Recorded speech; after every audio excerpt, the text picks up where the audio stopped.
Okay, day 54. Yes. So we're getting ready to go to the orphanage. We're waiting on Nelson. He's going to drive us there. Nelson's a good friend of ours. Adoptive families that are coming to Liberia, we can let Nelson help you with some transportation. He is the orphanage director for the Hopi kids, Hope of Blessing International. He is a great guy. He doesn't really drive people around by profession, but he's driving us around because he's nice. Tell me about your day. So Sam and I went to the Ministry of Gender today. Spent about 3 hours there. Who is Sam? He is also an adopting father here in country. Mm-hmm. Sam Bruce. He's also a missionary in Indonesia. He is. But he's an American. So he had introduced me to all the connections that he had made with the staff there. So I got to meet a lot of the folks. I can't, kind of fuzzy on all the titles. I don't think you need to share their names here anyway. Yeah, I'm not going to. But like the investigator, and then we met the deputy minister all the way up to that level. Very nice, very excited. They love adoption. They want to wrap up this investigation quickly and reinstate Small World so we can get the ball moving. We're just waiting on the police to share all their findings next week. It's on Wednesday. Sadly, we thought it was going to be yesterday, but it didn't it's supposed happen. to be Friday. Yeah, but and then it's supposed to be Monday. So apparently in Liberia, and now they're saying it's tomorrow. No, it's Wednesday or Wednesday. You actually have to send a letter to the other ministries and request a meeting. You can't just like call them or email or them. Whatever. It's very official. So that's happening officially on Wednesday. They told us we could come back on Thursday if we wanted to follow up. I imagine Sam and I will probably be visiting, at least stick our head in the door and say hello. But it was nice. It's weird. Like Did you show them pictures of our kids? I did. I think it's helpful too. Like that's something that Sam did as well. Just for the people that are working for them on their behalf in Liberia, historically have a culture of family. And if kids don't have families and there's no one that can take care of them, and in Liberia, families that can take care of more kids than just theirs, they call it a foster program. So they don't have like an official foster program, but they do foster each other's children, feed them, clothe them, educate them, and whatnot. Pretty much every Liberian that we've met here has their child. They also have a foster or two. I mean, they have. So these people support. There's a good culture of adoption here. They want the kids to have a family. So which is good, but they don't get to see their faces. They recently restructured. No, they don't get to see their faces. But the main area we spent the most time in was the Ministry of the Children's Unit, and they are the ones that actually handle all the adoptions. Yeah, the Ministry of Gender, Children, and Families. And they're social in there too. Social justice stuff for like fair rights, women's voting. Yeah, so workman's comp, those kind of things. They understood our frustration. They're frustrated too, and they want to get to work. And I saw our file that we've heard about forever. Tell about your almost moment of vomit. Yeah, so there was some confusion from one of the investigators that they hadn't even interviewed our birth mother yet, and that they would be getting to it swiftly. It could take 30 to 90 days, almost threw up in their office. But that is not accurate. They have spoken with our birth mother. They had to meet with her or speak with her one more time. And that is not expected to take long. It's just a quick, hey, did any of this stuff happen that they're accusing Small World of? The answer will, of course, be no. And they'll wrap up the investigation. And that our paperwork got moved. All the Small World stuff was getting gathered together. Yeah. Because they wanted to sign it, basically. And I think our presence there has helped. So. And that's the thing, too. I know a lot of families are in our same position where your files are sitting at the Ministry of Gender. Although everyone that Jeremy met today was very proactive, very nice, wanting to help us, like wanting these kids to have families. And I think it helps to connect the pictures of the children with the file for them. Yeah. But then, like, the power went out, right? Well, when I got there, the power was out, and it stayed out for like 2 hours. So there was nothing going on. Nobody does anything at all. And honestly, when the power came back on, there wasn't a lot going on either. So because they're changing over. You said they restructured. Well, they use that government excuse a lot of changeover. Now the actual workers, they're pretty much staying put. It's just the leaders of these ministries that are changing over. Someone of the higher ups that Jeremy didn't get to meet had asked for all of the files with our agency, which is good. So we're getting some attention there. So there's been some families that are like, well, we just don't want to come unless we think we can do something. And I'm like, I mean, we've been told that our file's been done and ready to be signed for the last 6 months. But because of pressure from the U.S. Embassy and the American government side here, that has caused delays because they have raised questions about chain of custody of documents. They've raised questions about whether or not these birth mothers are being coerced into placing their children for adoption, and they certainly are not. There are so many people that are coming to the orphanage for help that, I mean, even if he wanted to coerce or try to recruit, he doesn't have time. He was gracious enough to drive us back and forth to the orphanage, but even on those drives, there were several stops. Like, he has a lot going on. His phone probably rang 5 times in the 45 minutes that we were in the car. I mean, he's a busy guy, but he's not recruiting or coercing. But that false accusation. So in the U.S., if you falsely accuse someone, it's slander, and you can sue them for falsely accusing you. That law actually exists here in Liberia too, but no one ever pursues it. And so some of the Liberians that we've talked to here that are, educated, especially in the adoption and orphan world, have said they want Liberia to stand up for their own laws with the U.S. government. When the U.S. Embassy says, hey, investigate this, that instead of putting all their stuff to a halt and investigating because the U.S. said to, that they look into, is this a legal investigation? Is this something we really have concerns about? Is this really the U.S. Embassy's business? So he thinks, and not just him, but there's a few people that I've talked to that are Liberian adults that think that there's a little strength of, they need to do a little more respectful pushback that's like, first of all, this isn't your arena. And second of all, we don't have concerns here, but we will keep an eye on it. And you go to your job and I go to my job, instead of the U.S. Embassy making an accusation that halts things. Well, it's illegal here in Liberia for the embassy to request that they investigate a particular adoption agency. The whole agency. They can investigate a particular case, but in this particular situation, they've requested that the whole embassy be investigated. So what happens in that situation? A lot of people here that may want to visit the U.S., they get afraid the U.S. is going to put them on like a no-fly list, and they can't ever go to the U.S. and visit ever, and that's scary for them. So they kind of cave in and be like, all right, we'll do what you say. And that's another example of the U.S. meddling where they don't need to be meddling. They got enough problems in their own office too. Now, we have heard from other families with other agencies that they are having a good experience at the embassy. So, and we mentioned that yesterday in the video too, so we don't want to sidestep that at all. So Ahmed was Jeremy's driver this morning. Nelson's driving us this afternoon. Ahmed is nice. His car's too small for our entire family, but he's nice, and he helped Jeremy find some. So Jeremy went to the Harbell supermarket, which is kind of like, I was gonna say it was kind of like Walmart, but after the pricing that Jeremy mentioned, it's probably more like Target. It's more like a little more Target, but it does have a lot of what you need, like right down to birthday candles, plus like decorations for birthday parties, toys, not clothing, but furniture, food. So you got a lot of stuff. We got some snacks for the kids. A giant wall of liquor, if that's what you're craving. Yeah, alcohol's there. They probably have coffee beans too. Man, coffee beans are expensive. I was like, yeah. Well, Sam bought us those. Thank you, Sam. Yeah, they're lasting.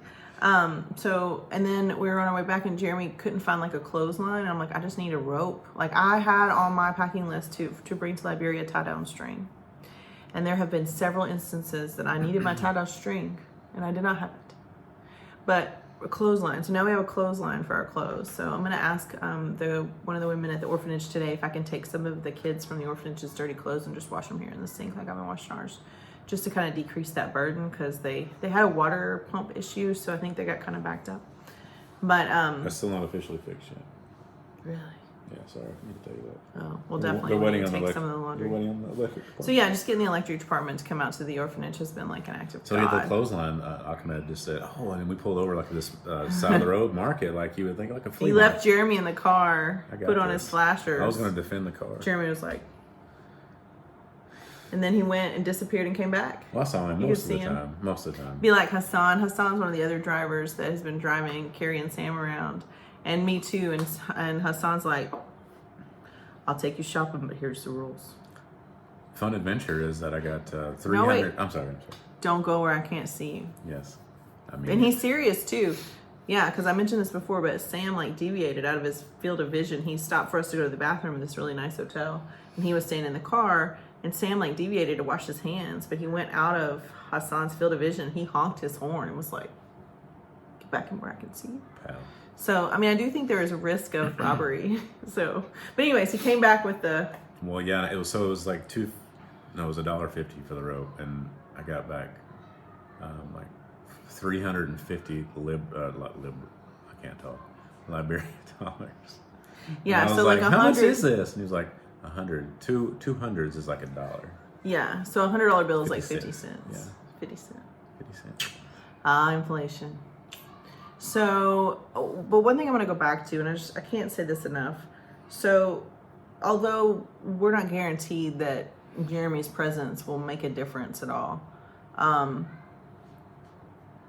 a lot of times with these adoption cases, you wait and you wait and you wait, and everybody's doing everything, and then all of a sudden it just resolves. And you never know, like, you want to know, like, you want to go back and be like, well, what was the tipping point? What made it go away? Like what? Like the Whitney family right now, they're waiting to go get their son, and he had to be returned to the orphanage to wait it out because they stayed for 5 weeks. Then they just couldn't financially afford to stay any longer. Logistically, other kids on the other side of the world, and so he's back in the orphanage, and he's doing okay. But like, why? They haven't asked for a DNA test. They haven't asked for anything extra on his case, so nobody knows why. That he is still just languishing in the orphanage. I mean, languish is probably a strong word, but like he could be at home with his family in Hawaii with his 6 siblings and his wonderful parents, and we don't know why. But I do think that today, so Jeremy said, nothing in the Ministry of Gender office is like digital or they like have computers. But they have computers, but it's not like he can go behind a computer and type in like our kids' names. Oh, here they go. Their status is this. It's not like that. They had to go find it from a stack of paper. And there's so many things happening there. There's so many requests. There's so many problems going on that these offices are just mayhem. And the power goes off and they don't do anything. And then the power comes back on and they don't know where to start.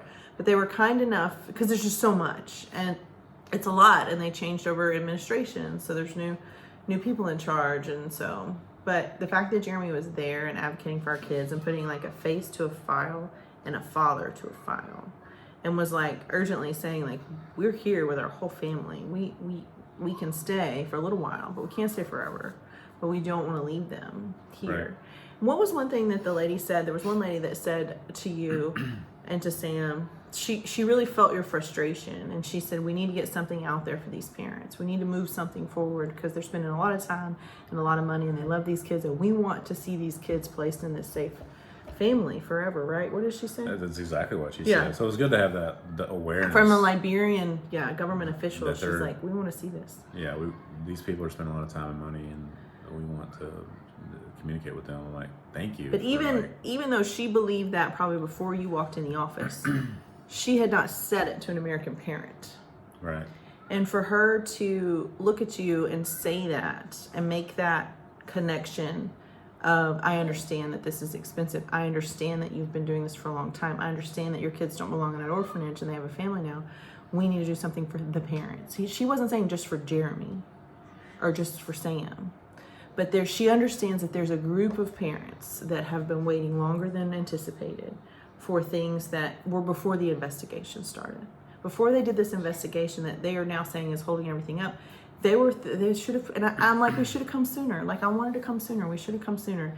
So when you're at home and your parents that are in the same ballpark as us, or your parents that aren't matched yet, like, consider a visit when you get matched. Just consider a visit. Even if you just come and go quickly, and just show your face to the government officials, show your face to the kids. First and foremost, show your face to your children. And it can be a visit. They're used to seeing parents. Now that we've been there, they're used to seeing parents come and go a lot. And then they know we're coming back, but make contact. And then if you can just spend a week in Liberia, just showing up at these offices and being in the community, even if you go back home when you get matched, is something I would consider. Because there's something about that one sentence of her saying, we need to get something out there to these parents. Like, yeah. And I want to add too, the reputation of Small World in these offices is spectacular. Yeah. I mean, they've been doing this for almost 8 years, maybe even 8 years, and everybody had nothing but like, they don't do anything wrong. They do it by the book. Mm-hmm. They knew Albert by name, who's the director here, and they're a staff of one. I mean, Albert does all this work. So it's like, he has no assistant. We're associated with something shady at all. They're very above reproach, and that's good. That looks good, I think, from the investigation standpoint. So yeah, So, and those of you that are thinking about coming or on the fence about coming, like, we can help you. If you come while you're here, we can help you. Jeremy can make those introductions for you the way Sam did for him. We can be here for you, but we can help with transportation. We can give you ideas on where you should stay. If you need us to watch your kids while you go to an office, we can watch your kids for you. I know there's some families traveling with some pretty small kids or a pretty large herd. We have tablets, we have computers. We can keep them alive. Keep like, them we have a big entertained. enough space that we can camp out here for a while. But I can't stress enough that, like, we can do our best to fight for our kids and for your kids at the same time. But I think if we had 4 dads in that office at once, just not in a threatening way, but just in a diplomatic way of like, do you hear us? Because Jeremy felt more heard today by the Liberian government than he has felt by anyone in this process. And like, it's Small World, and Jimbo's in charge of Small World, and he does a good job. And there's been times where I have wanted to call Jimbo and scream at him. And I've had good reasons for my wanting to be mad at him or frustrated with him. I know that he's not in control of everything, and I know that he's had a lot of meetings yesterday and today to try to advocate for our kids.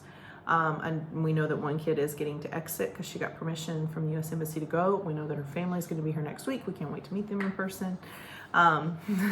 They're great, but like, we get that. But it's easy to get frustrated with like one entity or another. It's easy to get frustrated with the person you can talk to first. Like, Jimbo is somebody I can call, I can email, I can be like, this isn't working for me. Like, you need to, I suggest this or I suggest that. Or tell me, explain this to me.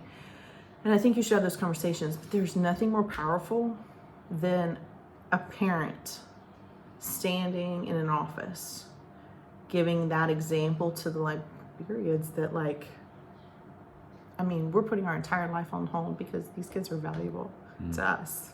And it is a patriarchal society here. So we need the dads. The dads need to get on a plane. I almost wanted to wear this shirt that said like my timeline on it. Like, our kids have been in the orphanage for 3 years. Yeah. We've been matched with them for almost 2. Yeah. Here's their picture. We've been matched with them for a year and a half. Yeah. Or 20 months. Yeah. But in a patriarchal society, in a young country that's recovering from war, that was brutally just massacres of women and children here, to see an American dad, 2 American dads, coming to an office. Sam has been there repeatedly. Yeah. And he took Jeremy with him. And it's not that you're showing what you're doing by getting on a plane and showing these people, you're showing them the value of children to us. And they value their children as well, but they don't have the strength or resources to do that. But when you cross an ocean to stand in an office to show a picture and say, hey, I hear you guys are close to this. Like, can we just wrap it up? You're showing these women the value of these children to us, specifically to Jeremy. And I think, you know, I talked to my friend Devin, and she's like, has Jeremy been to the Ministry of Junior yet? Because I think he needs to go. I'm like, well, I mean, Sam go, you know, they say, and she's like, he needs to go. And I'm like, well, then Sela needs to get on a plane. And it's just a strength of parenting. Like, you can't advocate for your kids on the other side of the world anywhere that you can do presently here. Even if you come for a quick trip and go back. We need level-headed, mature, resolved, determined parents to walk through those offices on a regular basis. These people need to get to the point where they're like excited to meet us and just handing us papers. Because it strengthens them. It strengthens their country to know that they're saving these kids. And when the investigation is lifted, I will be glad to go down there every day. Yeah. Ahmed, and I don't think you'll have to go long. Ahmed, just have a standing appointment. Ahmed would love to drive. He's a quick drive, yeah. Yeah. So. Or Nelson. Nelson will take you too. I did see an interesting thing. We were on a side road, and these like 5 or 6 dudes had another guy. They were taking him. Mm-hmm. And he was like, the guy in the middle was like, you know, I was like, what'd that guy do? And he's like, they caught him stealing. I was like, is he going to jail? He's like, no. He probably wishes he was going to jail. I'm like, ooh. What do they do to him? They beat him for stealing. No doubt. No kidding. kidding. Do that in America. I was like, well, I guess he'll learn his lesson if he beat lives. Him. No jail. Beat. Yeah, I was like, ooh, okay. Yeah. No stealing. Yeah. Keep your hands to yourself. Yeah. Sorry, a little sidetrack there. Yeah. So if the dads out there want to jump on a plane by yourself and come over here and advocate for your kids, mostly daughters from what I understand, but kids. I mean, obviously, if you're at the embassy, you can only advocate through the embassy. So your physical presence here, if you're stuck there, you're stuck. There's not much you can do here. But those of us that are stuck at the Ministry of Gender, that are in this police investigation or whatever, if you want to get on a plane, you know, Sam's staying somewhere that's like $20 or $30 a night. Like, you can come and stay for a week. We'll make sure you drive you around, make sure you have everything you need, pick you up there, whatever you need. But your face will make a difference in these communities, in these offices, and these professional people. Your face will matter. Yep. Because we've already seen that it does. They had to pull our kids' file out of a stack of who knows how deep, I of couldn't who knows find what. it at first, and I was. And Jeremy's like, nervous. I'll just wait. I'll just wait. One more thing on the U.S. Embassy. So, what's frustrating, I think, our own people, right? And I hear in other countries, the U.S. Embassy, you can be like, I need an appointment with the U.S. Embassy, and they're like, okay, how about tomorrow? Not here. I don't know the difference, but they're not as respectful and gracious to U.S. citizens here, and I don't know why. It's really frustrating. I wish we could get that fixed, but I do too. don't know how to do that. Because everybody seems to think at the State Department everything's going okay. They can make their own rules. So, one day when I'm king, this will be different. And we're gonna have dinner with Jimbo tonight, so Should be good. we invited him to come have dinner with us. I was frustrated. I'm frustrated. I mean, I'm frustrated in general, but like, I don't know what kind of power he has. One thing he does have the power to do is listen to my frustrations, and he does that really well. I think he has connections too that we're not always 100% aware of, that he's trying to work some different angles, but Yeah, you know. he does have connections. Tell us about that. I need more. Throw me a of that. bone here. But yeah, I think you did a good job today representing our kids and making friends with, it sounds like mostly women that you talked to. The one man that you talked to was the one that told you like basically our investigation had not been worked on at all. There were two And- male investigators, and they almost made me puke, but I didn't. He looked just like Michael Jordan, but not 6'6". He was like not height, but that's why me and Sam called him Michael Jordan. But that's not his name. Oh, But he looks like him. yeah. Come on, MJ.